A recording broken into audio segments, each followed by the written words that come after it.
in 3, in 2, in 1. Hey, what's up, guys? It's Timothy here. We are going to look at Day 3 spoilers for Amonkhet, and there are a lot of really awesome cards to look at, including one of our first Planeswalkers. But I did want to mention this in a video somewhere, a rules change that is relevant with Amonkhet coming out, and this pertains to split cards. Wizards released a little article making people aware of the change that's going to come with these split cards. I think it's effective immediately, but I might not be right about that as far as like Magic Online goes. But basically, the way split cards used to work is they would work a bunch of different ways depending on how you wanted to use them. And sometimes it would use either mana cost from either half of the split card, depending on what it was doing, or it would use the total combined mana cost. And sometimes you would use the mana cost from one and you would ignore the mana cost from the other.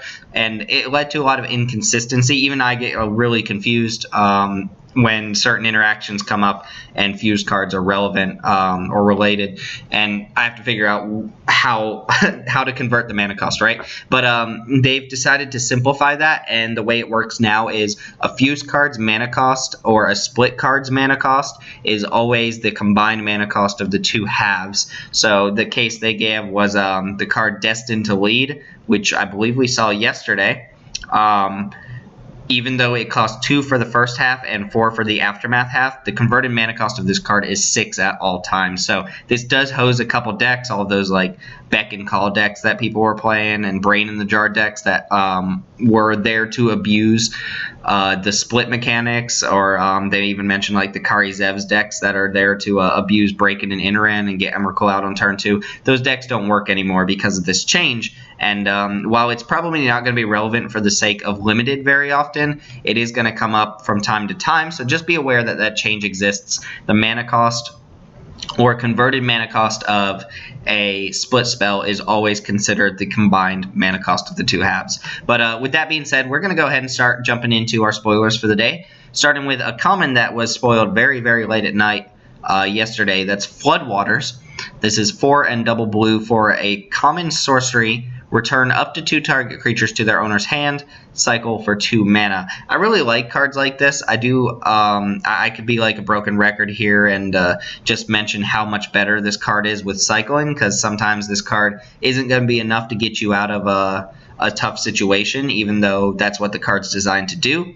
And it is very expensive otherwise. You'll notice a trend here that we're paying a premium for very common spells, so to speak, or spells that come up pretty often. We're paying more in this set than we normally would, but in addition to the added mana cost, you have the added bonus of being able to cycle it if you're unable to cast it or if you need to look for something else. So I do like this card. It tends to play a lot better in sets that are designed to go long. The last type of card I remember like this is not Into the Royal, but I can't think of the name, but it was a 7 mana spell from Battle for Zendikar, I believe, maybe Oath of the Gatewatch, that returned up to 2 creatures and you drew 2 cards. That was 7 mana, and you could cast that pretty consistently because the set was designed to be to edge towards the late game, and I think we're going to see a lot of that here. I still don't see a hyper-aggressive deck in Limited yet, and I think Floodwaters is a decent control card, even though you don't really want to overload on cards like this. It's not the most powerful iteration of this type of effect,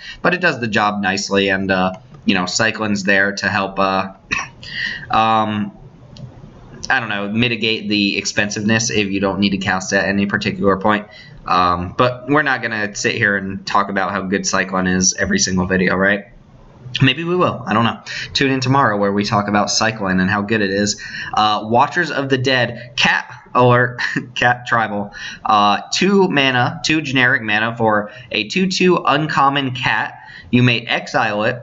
I'm assuming that means while it's on the battlefield. You may exile it from the battlefield. Each opponent chooses 2 cards in his or her graveyard and exiles the rest. This is a pretty cool graveyard hoser. I like this for commander purposes because it hits all of your opponents without hitting you as well. Cards like Rest in Peace and Relic of Progenitus and things along those lines. I believe Leyline, maybe I'm wrong about the black Leyline. They affect you too, so it's hard to take advantage of your graveyard while also trying to hose your opponent. In Limited, this seems like it has a little bit of application, but not a ton, since if your opponent has something in the graveyard they want to keep, they are able to choose the cards themselves that they want to keep. Not to mention in Standard, this also helps combat Delirium. You can respond to a Delirium spell by activating this ability. So it seems like good sideboard cards against people who want to play things like Traverse the Ulvenwald or Mind Rack Demon or things along those lines. So I really like this card. I think it's sweet, and in Limited, it's just fine. It's a 2-mana 2/2 for generic mana, which, I don't know. I don't think this is a set where 2-drops are going to be the make it or break it creatures, but I do think this is a perfectly playable card that you would play in pretty much any deck. I'd have trouble cutting a card like this from my deck when I know that it has applications within the set, and when I know that it's perfectly on curve colorless creature that I'm never going to have to worry about having my colored mana for or something like that. So pretty neat card we've got here. It is uncommon, which is saying something. A 2-mana 2/2 is not really what you want out of your uncommons, but you want to make the ability relevant, and I think it will be a good percentage of the time. We are going to look at the rest of the trials and cartouches today. We've already seen the blue trial and the white cartouche. The white trial, and we were right, they function the same way. When a cartouche enters the battlefield, they bounce back to your hand. So we can skip that part for most of them, but it does mean you get to reuse this ability multiple times throughout the course of a game if you have the cartouches drafted alongside them, or if you open them together in a sealed pool. The way I like to think of these cards is if it's good to cast it once and you don't need the cartouche and you don't need a repetitive use of the ability to make it good, then it's just a fine card. Trial of Solidarity is the white one. For 2 and a white, you have an uncommon enchantment. I believe they're all uncommon enchantments. When it enters the battlefield, creatures you control get +2/+1 and gain Vigilance until end of turn. I really like this card. Normally, you want this effect to be instant speed, but sorcery speed is pretty good too, and Vigilance is a really nice ability to tack onto something like this, meaning you can get really, really aggressive. You can force some blocks and some trades, and all of your creatures are still back to block on your opponent's turn, assuming they didn't die in combat. And then the fact that you could play one of these cartouches, bounce this back to your hand, and then get another big buff in a following turn seems pretty sweet. The only thing is it is a 3-mana enchantment that you're not really going to play on turn 3, but that's actually pretty nice because you'll play in later turns where you can probably cast this and cast something else during the same turn, possibly even a cartouche to replay it. I don't know. That seems like the dream, right? Cast this, pump your team, play the white cartouche, bounce this back to your hand, play this during the same turn, pump your team again. Everything gets +4 to +2 in Vigilance, plus the bonus off the cartouche. Seems pretty insane, so I don't know, maybe unrealistic, but I think this is a pretty neat one. If you're going wide or if you just have a little army of creatures, this is a nice little topper for it. The black cartouche is Cartouche of Ambition, 2 and a black for a common or a cartouche. Enchant creature you control. When it enters the battlefield, you may put a -1/-1 counter on target creature, and the enchanted creature gets +1/+1 in lifelink. So something, I don't think this one's super insane. I do like lifelink just as a limited ability in general, and a nice little boost on top is great. So if you can put this on an evasive creature, it seems pretty sweet. Also, the -1/-1 counter on an opponent's creature is pretty nice. So there are turns where you could play this and either kill a creature or shrink it to the point where it can't profitably block anymore. I think this is a fine playable card. 3, I think, is a lot for this ability, so I want that counter to really matter more than I do the buff. But one thing to mention here is all the cartouches follow the same kind of outline or blueprint or whatever. They all have some small enter the battlefield trigger, and then they all give +1/+1 and a keyword. And I imagine the keywords all match up to the god that's associated with the color. So I think the black god will have lifelink. The red cartouche does give haste, like I forget his name, the red god has, and Kefnet, the blue god, has flying, and the blue cartouche gives flying. So I imagine these will be a little sneak into the future. So imagine the black god has lifelink. You would think Death Touch, but I'm guessing lifelink based on the cartouche. I think that's not too far off. The black trial is Trial of Ambition, 1 and a black for an uncommon enchantment. When it enters the battlefield, target opponent sacks a creature and then bounce it back when a cartouche enters. So this is a pretty cheap edict effect. If you don't know what I mean by edict, I'm referring to a card that makes your opponent sacrifice a creature. Edicts are generally known to be on the weaker side in limited because it gives your opponent a choice, and your opponent is often just going to sacrifice their weakest creature. Where these are really good is early in the game. Say your opponent missed a 2-drop, they played a 3-drop, and then you follow up with this. If your opponent doesn't have a choice, then they're just going to lose their creature, right? And that's when you really want to play an Edict. The reason I say they're not as good in Limited is because if you draw them later in the game, they just don't really do as much. If your opponent has a huge board or you're in a board stall, your opponent's just going to lose their weakest creature, whereas a removal spell is always going to get rid of the biggest or hardest to deal with creature. But I don't know. I like that this one can bounce back and do it again, and that it's actually really cheap, so it's not too hard to play a Cartouche and then cast this deer on the same turn. This is probably one of the cheaper ones, I believe. I don't know. It depends. If your opponent is a token-heavy deck, I could see boarding this out, but I think I would main deck this in most Limited decks. I don't know. Edicts, things like Oath of Liliana and Foul-Tongued Invocation and cards like that that just make your opponent sacrifice creatures, I've found them to be off and on in Limited, so it's really the deck you play against that determines whether or not they're good. I think this one's solid, though, because of how cheap it is and how early you can play it. But, again, like I say, for the discard spells, they just make for really bad top decks, and that's not something I like to have in my deck. The red Cartouche is this card, Hammerhand, if you remember that from M15. It's 1 red. The enchanted creature gets +1/+1 in haste, and target creature can't block the turn it enters the battlefield, which is nice. This card was actually quite good. Hammerhand is all standard play, if I remember correctly. But if you want to beat down, this is the type of card you really want. It gives you a creature that can attack the turn it comes down. It stops a creature from blocking, and then it just kind of peters out from there, turning into +1/+1. So do this when it matters. It's probably one of the weaker Cartouches, but if you are a very aggressive deck, I could see really one of these. And when you see the red trial, you're going to really see why this card's good, because you probably want to prioritize the on-color Cartouches if you have the trials. And the trials are obviously stronger than the Cartouches, but you don't necessarily have to have on-color Cartouches. For instance, if I'm red-white and I have the red trial on the battlefield, I could play a white Cartouche and bounce the trial back, but on-color is really where you want to be, so you're not stretching into other colors. This one is not super powerful. Don't get me wrong. I think it's a playable card. I think if you're beaten down, it's really good. If you're something like red-green and you have really big creatures that just need to get past certain blockers, it's a fine playable card, but it is kind of a weaker aura, so to speak, and you need to take advantage of its Enter the Battlefield trigger to really justify playing this in your deck, or you need to be using it to take advantage of some of the trials you have. Speaking of which, Trial of Zeal, probably one of the best ones. Trial of Zeal is 2 and red for uncommon. Enters the battlefield, deal 3 damage to target creature or player. Now, that would be a fine playable card. If this was a sorcery, we've seen this in a bunch of sets. If this were a sorcery that just hit a creature for 3 damage for 3 mana, that would be a fine playable limited card. You would play that every single time, right? This can also hit a player, which is nice. If you're an aggressive deck, this can just finish your opponent sometimes or put them in the red zone. And then the real nice part is that this bounces back when you play a Cartouche. So if you are a super aggressive deck, you're already going to want spells like this anyway, and then you can start prioritizing the Cartouches and then really just get a bunch of mileage off of a card like this.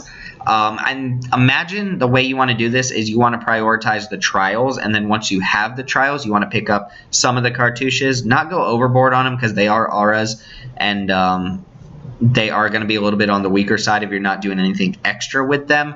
So once you have a trial or two, that's when I would start saying, okay, maybe I want a Cartouche or 2 in my deck. But I would go heavy on the trials, lighter on the Cartouches, just because these are pretty strong on their own, even if they never bounce back. And the Cartouches are a little bit weaker if you're not using them to bounce back your trials. Cartouche of Strength is the green one. It is 2 and a green for a common. The enchanted creature gets +1/+1 and trample, and when the Cartouche enters the battlefield, you may have the enchanted creature fight an opponent's creature. It has to be the creature you enchanted with this that does the fighting, which is a little awkward because sometimes you want a smaller creature to fight off a larger creature or something like that. But this does give a decent little boost. Trample's okay. This is no Rancor or anything like that, and it is 3 mana, but if you think about this as 3 mana, imagine a sorcery that just said target creature you control gets +1/+1 and fights target opponent creature or a creature your opponent controls or something like that. You would play that 95% of the time. It's just a decent fight spell. Not the best, but a decent one. And the fact that this sticks for a permanent +1/+1 and gives trample as well makes me think this is actually a good card. Green needs fight spells. That's Green's removal suite. That's how they deal with opponent's creatures. So I think this is a pretty strong common for Green. And yes, the boost isn't insane or anything like that, but I think you'll play this a good percentage of the time. In fact, I don't think you would cut this very often. I see it being quite strong in Green decks. Again, fight spells are only as strong as your creatures too, so if you're playing really weak creatures, then that kind of takes away from what I just said. But anyway, Trial of Strength, the last trial, is the green one. 2 and a green for an enchantment. When it enters the battlefield, create a 4/2 green beast creature token and then bounce it when you play a Cartouche. I think this is sweet. 3 mana for a 4/2 is okay. 2 toughness is a little bit annoying because if this were just a vanilla 4/2, it wouldn't be the most exciting thing in the world. I remember, I'm glad it's down here. I remember Alpine Grizzly being like the 4/2 that really sticks in my mind for 3 mana. But the reason Alpine Grizzly was really sweet because Ferocious was in that set and you could like do, I don't know, the punch spell or whatever.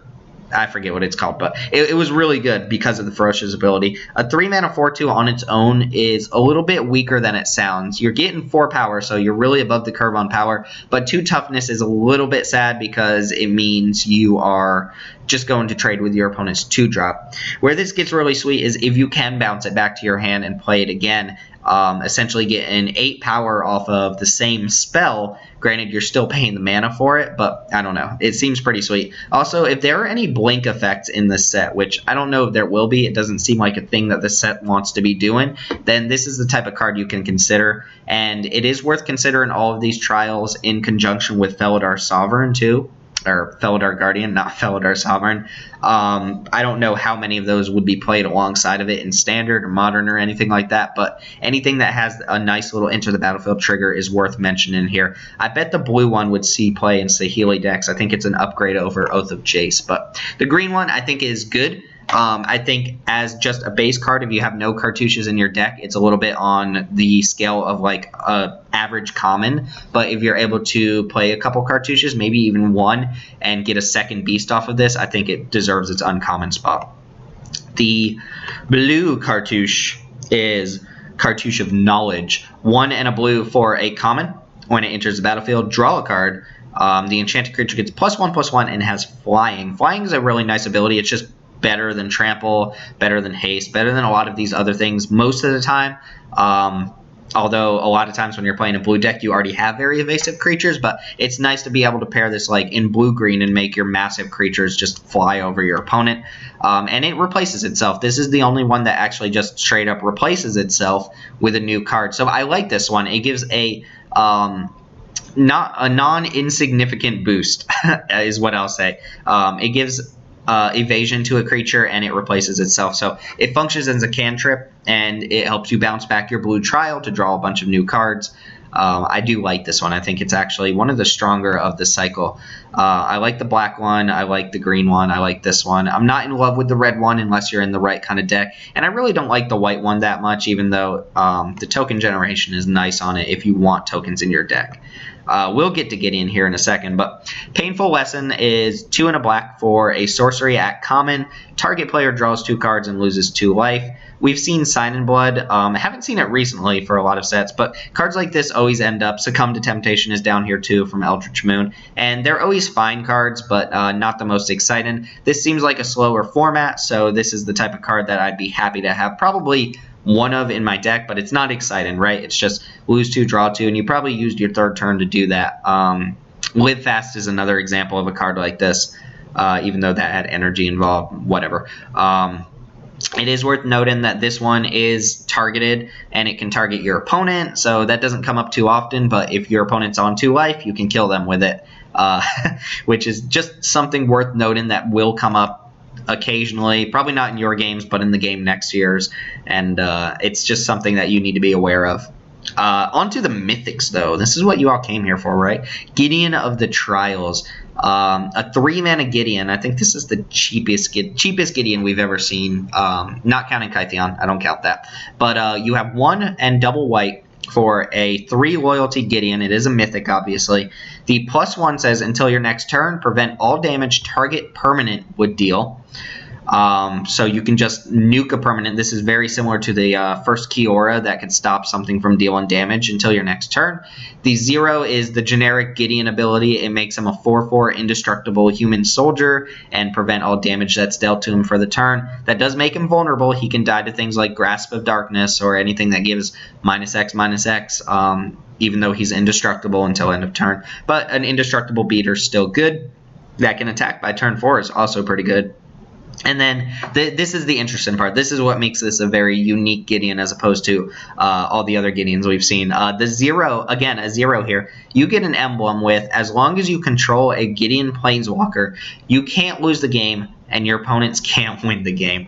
So you have to have a Gideon on board for that to be relevant. It is 0 too, so this functions as 3 mana, and then you just activate the emblem right away. And if you can indefinitely protect Gideon, your opponent can't win. You could deck yourself and your opponent can never win. So if you could just get a board state, like an impenetrable board state, and just keep ticking Gideon up, go ++++, your opponent can't win the game. The Platinum Angel effect. And it's an emblem. They can't get rid of it. So what this does is, once you've played this and you've zeroed for the emblem, your opponent now has to focus a lot of their attention on Gideon. There are games of Limited where someone plays a really powerful Planeswalker and they can ignore it because of your life total or because you don't have anything to back it up, and they just attack you instead. They can do that with this Gideon, but they can't win until this Gideon's off the board. It's not going to come up very often in Limited, but in Standard, I hope it never comes up in Limited, dear God, but in Standard, it doesn't have to be this Gideon either. You can emblem this Gideon can die, and then you could play Ally of Zendikar or something like that, and protect that Ally of Zendikar. And as long as he's still out on the battlefield, if your opponent can't deal with him, you win. You can't lose. So keep that in mind. It's not tied to the Gideon that played or activated it to make the emblem. It's just as long as you have a Gideon on the battlefield. So I don't know. I'm not going to speculate on Standard. That's not what I'm here for. But I do like this one a lot in Limited. If you're able to protect it, if you're able to get a board state going, and you can protect Gideon, then you have that emblem as kind of a backup game plan, and then you have the 0 ability to just beat down. Not to mention the plus ability is decent. Once you've emblemed it, you want to be using the plus ability, and you just get to neuter your opponent's best creature. It's almost like a tapper, but you don't get to attack through it. It just means your opponent's best creature or strongest creature just can't deal damage until your next turn. So I like this one quite a bit. It's cheap. It seems powerful, not busted, but powerful, and I'm excited to see how it plays out. Hopefully on my end, not on my opponent's end. I've read a couple comments about this card, and there's already like super polarizing opinions about it. Combat Celebrant is 2 and a red for a mythic. It is a 4/1 human warrior creature. If it hasn't been exerted this turn, you may exert it when it attacks. When you do, untap all other creatures you control, and after this phase, there's an additional combat phase. So the way this works is, the reason it's worded this way is you can't use the ability over and over. Once you've exerted it for the first time this turn, it will untap, it will get to attack again, but you exerting it again doesn't do anything. Actually, you can't even exert it if it's already been exerted for the turn. So it is nice that this untaps itself, and oh no, it says all other creatures. So this doesn't actually untap itself, meaning you have to take the next turn off. So what you're doing is you're setting up a board, you play this, you exert it, you get 2 combats, but you're essentially locking this guy down during your next turn. He's a 4/1, he's going to die. If he doesn't die or trade with anything in combat, then like you just win the game because your opponent doesn't have any blockers. But I like this card. I don't think it's a mythic. I don't know what it is lately with all these like extra combat mythic rare red cards. I think they're just trying to make one that just pops and isn't too powerful, but they all seem mediocre to me. I don't think this card is like mythic quality. I really don't. And 1 toughness is just miserable. You have to be super aggressive. You have to have a board state by the time you want to play this thing, which certainly isn't going to be turn 3. and your opponent's going to see it coming unless you can give this haste, which requires you to have more setup, right? You have to have a board state that matters, a board state that's willing to be attacking multiple times. You have to have this card and the mana to cast it, or have it already on the battlefield and not die, or you have to have something to give it haste. That's asking a lot for this card to really work the way you want it to.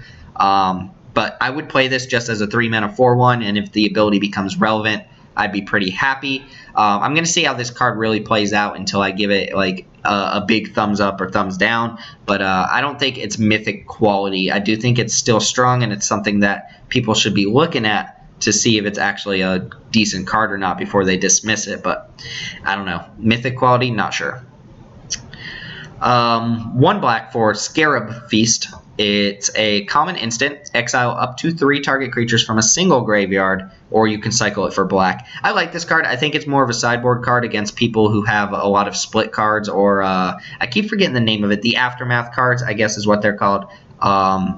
Notice that this is something you need to be aware of if you're not like super keen on a lot of the rules. If your opponent casts a Aftermath card from their graveyard, you cannot respond by exiling it with this card. Once they cast it, they put it on the stack and it removes it from the graveyard. So if you want to exile a Aftermath card, you have to do it while they don't have the mana up. I mean, you can do it at instant speed. You could do it like on their draw step or something like that. But don't wait for them to cast it to try and exile it. If there's anything else that cares about the graveyard besides Aftermath cards, then Scarab Feast becomes a good sideboard card. You could main deck it. It's not like it'd be the worst because you can cycle it away. Cycle and make sideboard cards main deckable cards, but I don't know. The effect's not like really powerful or anything. It is worth noting too that if there's any black cards that care about you discarding cards or cycling cards, then you do kind of want this a little bit more in your main deck, like the Archfiend of Ifnir or whatever. That one cares about you cycling or discarding cards, and then it gives all of your opponent's creatures -1/-1 counters. I would be more willing to main deck this card, even if I didn't care about the ability, just because of the cycling, if I had something like that. Or if I was playing blue-black and I had the Drake card that we looked at yesterday that makes 2/2s whenever you discard, I would be looking to main deck this. But not a powerful spell, just decent sideboard and something to combo with your other cycling payoffs. And then we're going to look at a Mythic Blue card and a bunch of Aftermath cards here, and we'll be done. Insult to Injury is the first one. I believe all of these are rares. Insult to Injury is, well, Insult is 2 and a red. It's a sorcery. I was wrong yesterday when I said they're all instants. It turns out some of them are sorceries on the face, or on the first half, front half, top half, whatever. Insult is 3 mana. Damage can't be prevented this turn. If a source you control would deal damage this turn, it deals double that damage instead, which is pretty sweet. If you can set up a board of really aggressive creatures or a lot of tramplers, you can play this, and essentially all your creatures have double strike for the turn. It's not really going to function that way. They still trade in combat normally, but it plays out pretty well, I think. I like Insult already as a 3 mana spell. This includes any of your non-creature sources too. If you have a sorcery or an enchantment that deals damage, it deals double damage for the turn. It is sorcery, so you're limited to what you can do during your turn only. The other half from the graveyard is Injury, which has the same mana cost, 2 and a red. It deals 2 damage to target creature and 2 damage to target player, which in my opinion would be a fine card already, even as a sorcery rather than an instant. But combine these together, you get a pretty sweet card. You get a 6 mana spell that says deal 4 damage to a creature, 4 damage to that creature's controller or a player, to be exactly correct, and then all of your other creatures and all of your other sources deal double damage for the turn, which is pretty sweet. I think this is a card I would be excited to open and then look to be like a really aggressive red deck and use this as some sort of finisher or something like that. But I like it. I think it's strong.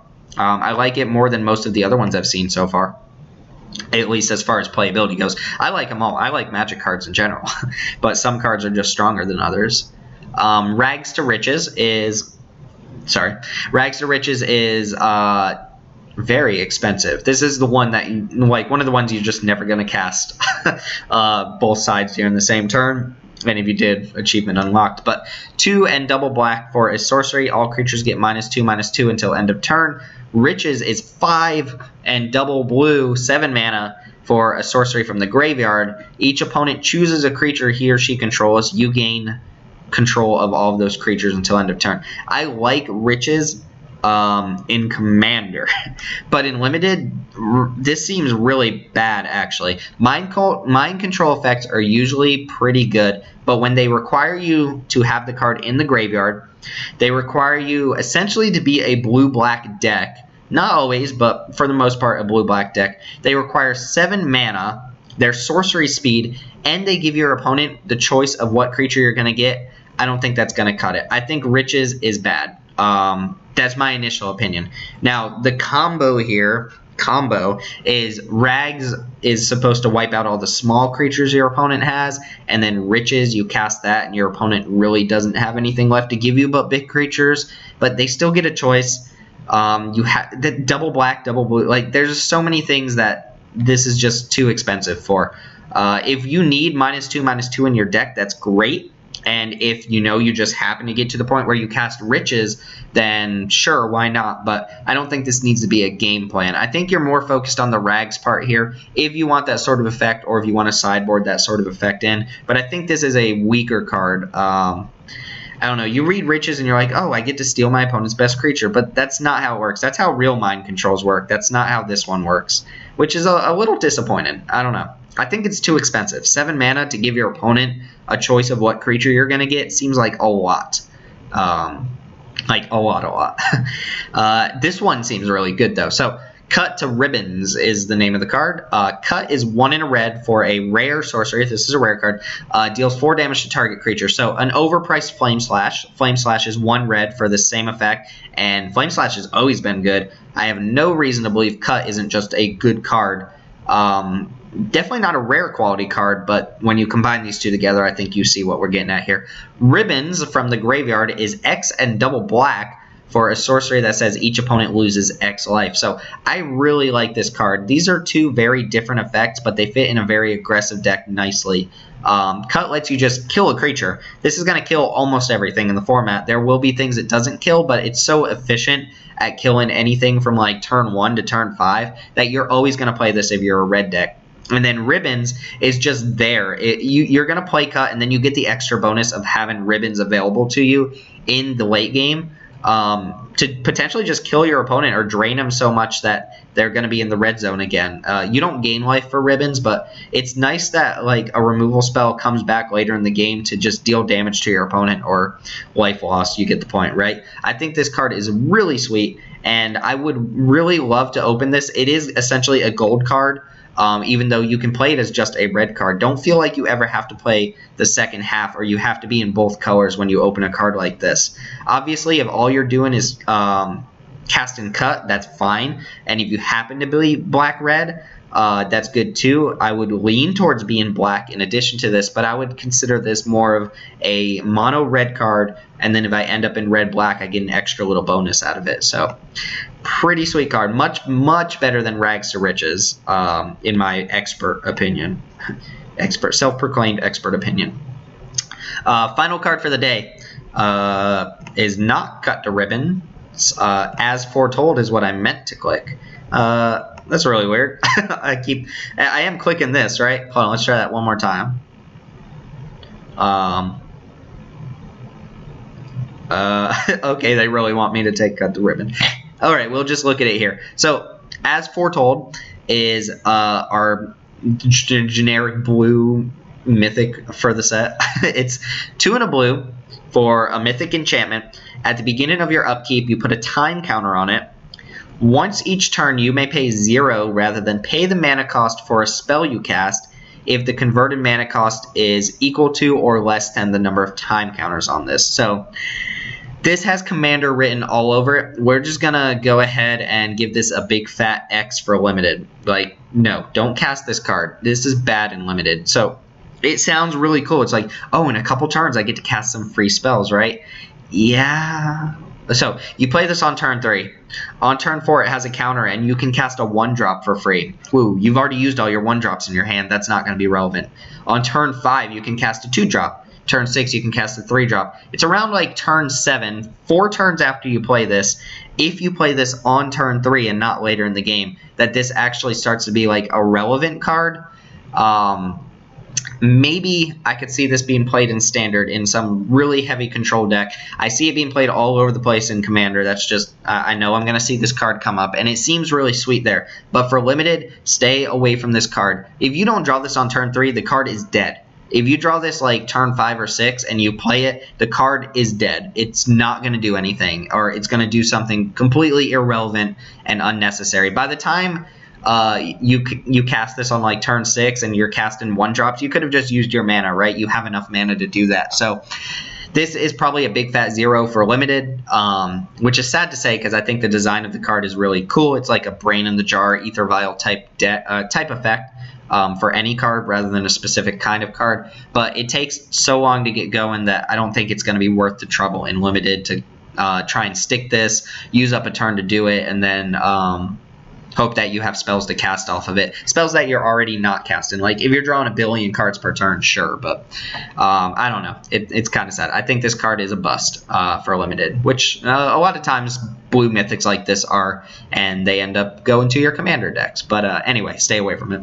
So yeah, lots of cool stuff here. Gideon being like the card that everybody's going to be talking about.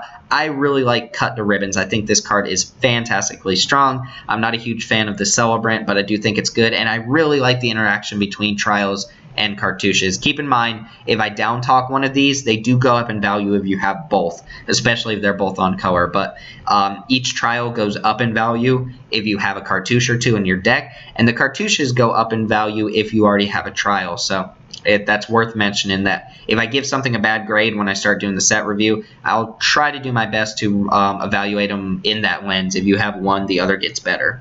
But anyway, that's going to go ahead and do it for the day. We didn't see any of the gods today, but we did see a Planeswalker, so I'm expecting some pretty cool stuff tomorrow and Friday as well. And then one more week of spoilers after that. Anyway, thank you for coming back and joining me again for this video. I really appreciate it. My name's Timothy, and I will see y'all next time.